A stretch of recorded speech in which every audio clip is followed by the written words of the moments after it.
Kaya matagal mag-charge ang telepono mo at laging nakasaksak.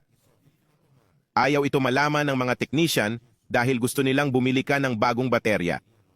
Pinakamasama ay hindi mo alam na nangyayari ito sa telepono mo. Kaya't manatili hanggang sa dulo para hindi maloko. Ang unang tip ay ito. Kapag magcha-charge ka, dapat tanggalin ang case. Kung icha-charge mo na may case, mali ito at delikado. Pag nagcha-charge, nag-iinit ang phone at lalo nitong pinalalakas ang init. Kaya matagal mag-charge at madaling malobat ang phone mo. Kung nangyayari ito sa'yo, aalalayan kita sa pagresolusyon nito. Simulan mo sa pagbukas ng App Store. I-type mo Calibrate Battery Life. I-press ang app na ito. I-click ang Install, hintayin na may install. Pagkatapos, buksan ang app. Makikita mo ang screen na ito na puno ng mga parisukat. Ang app na ito ay susuri sa mga error ng iyong baterya at aayusin ito. Pindutin ang Start at magsasagawa ito ng pagsusuri at pag-aayos.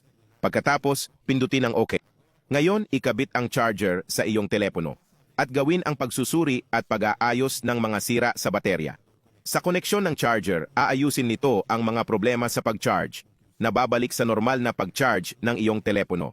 Tulad ng nakikita mo, sinasabi dito na mabuti na ngayon ang kalusugan ng baterya.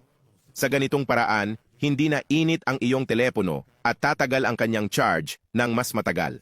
Pagkatapos kong gawin ito, tumagal sa isang araw ang baterya ng aking telepono. Isa pang tip na magpapalawak sa haba ng baterya ng iyong telepono. Buklatin lamang ang mga setting ng iyong telepono at hanapin ang baterya. Sunod, pindutin ang detalye ng paggamit. Dito, makikita mo ang mga app na pinakamalaki ang konsumo ng baterya ng iyong telepono. Maaring magpad sa app at i-uninstall agad kung hindi ito ginagamit. O kung ayaw mo i-uninstall, pindutin ang force stop.